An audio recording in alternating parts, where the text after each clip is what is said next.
I know that these people that I'm friends with who I could get envious from are not trying to belittle me. They're not trying to go out of the way to put me down. And the crazy part is that many of them have actually helped me become a better version of myself in some way. They have given me some kind of game, but I feel envious of their success. Like, man, he just sold 3 houses. He just flipped them. Man, he just made like 100 grand. He just sold his business, made a nice $10 million exit. Or my personal favorite, right? Like, he just made my whole salary in one trade.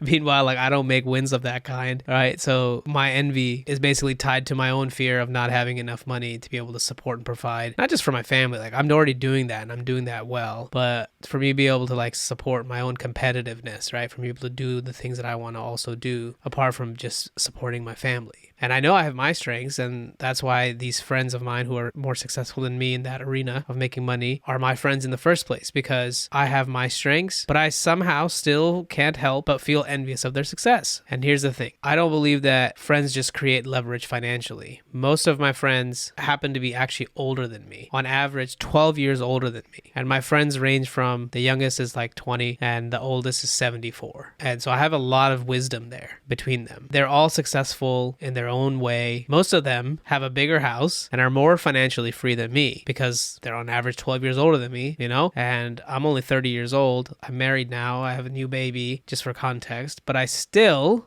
feel this feeling, God damn it, and I'm trying to figure it out.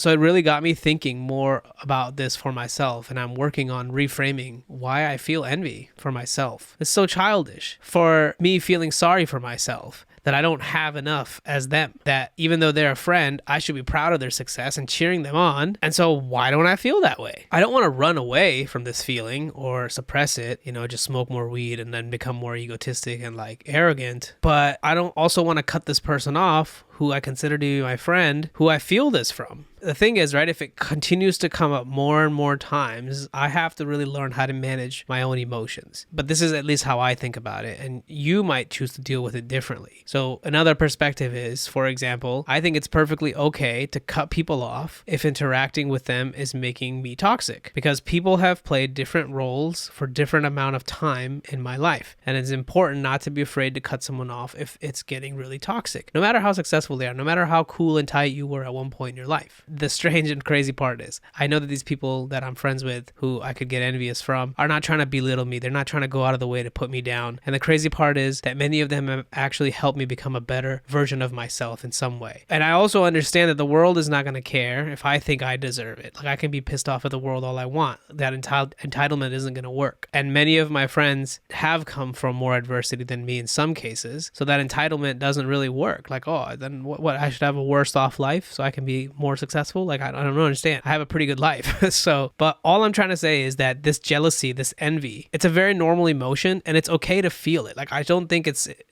smart to suppress it and to try to like not look into it, because it's important how I choose to deal with this emotion, and maybe you too. What I'm doing is I'm working on not letting this type of envy consume me, but instead I'm focusing on my own strengths and my own accomplishments. But at the same time, I've been really deeply understanding, because this is something that's been happening more and more, and every time it happens, it kind of throws me into this like mood or this feeling again, and I don't want it anymore. I want to fix it. I really want to fix it. So here's my biggest ultimate realization, is that God and the universe have put these people around me in my life story not to make me feel sorry for myself, but to remind me that I have access to these wonderful people who make my life story magical, and they keep my dreams alive. And I would not be the same without my friends and people that I care to share my own vulnerabilities, my thoughts, my ideas, to learn from them and to grow with them. God has put these people around me for a reason. The universe has put these people around me for a reason. And what's also interesting about this is that all of my friends, we don't all share the same vision about everything. We're not 100% in agreement with our viewpoints about everything. But that's also incredible, because we respect each other enough to share how we feel, how we think, and then listen. The other person, even though we might argue, right, we might get into some like heated conversation, we're going to laugh it off eventually. We're going to laugh about it, and we're going to forget it. We're going to move past it. We're going to ask, like, hey,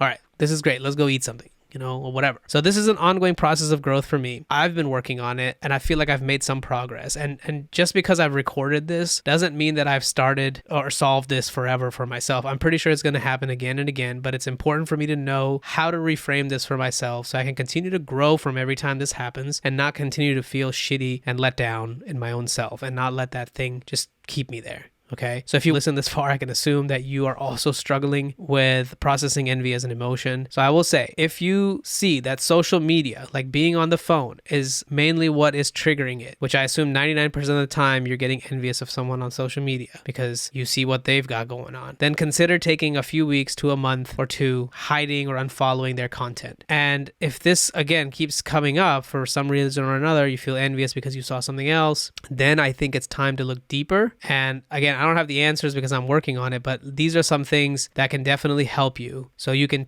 make a list of your accomplishments and start writing down all the things that you've done, the littlest things. Okay, you don't think about others, like think about what you have done, like whatever it is for you, your list of accomplishments and successes, and they don't have to be like earth shattering. Practice gratitude, like understanding that you have this life and it's going to end one day. That's what gratitude is. That's it. Like recognizing that, like for real, all this bullshit that even this video is about is not that serious. But I mean, emotions are kind of a thing we need to work on, but you know what I'm saying? I'm really grateful that like I have friends, that I have so many things. So practicing gratitude will help. And I think it's important, if you feel like you're envious of someone, it's probably because you lack some skill or growth is not there yet in your life, and you need to find that opportunity for growth and for learning new skills. And I think surrounding yourself with positive people is really, really helpful. People that bring you up. That could be your family, that could be grandparents, I don't know. You have to be kind to yourself. Like I feel like shit when this happens, but I'm also super aware that this is, a phase. It doesn't last forever. It comes and then it goes. Okay, so I hope that my perspective in this video can actually help to add to this conversation. And I would absolutely love to hear what you think and how you would handle this situation. And I will see you next time.